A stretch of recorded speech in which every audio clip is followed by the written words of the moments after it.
Pernah kepikiran nggak? Kenapa mendoan Banyumas itu gede-gede banget? Di tempat lain, tempe digoreng kecil, kering, crispy.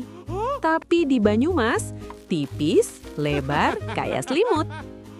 Kata mendoan itu dari bahasa Banyumas, mendo, Mendo sama dengan artinya setengah matang.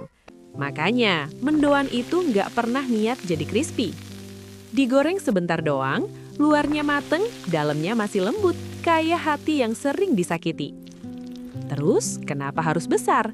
Karena tempenya diiris lebar, biar cepat mateng dan bumbu nempel semua. Zaman dulu, mendoan itu makanan rakyat. Dibikin besar biar kelihatan banyak, padahal tipis.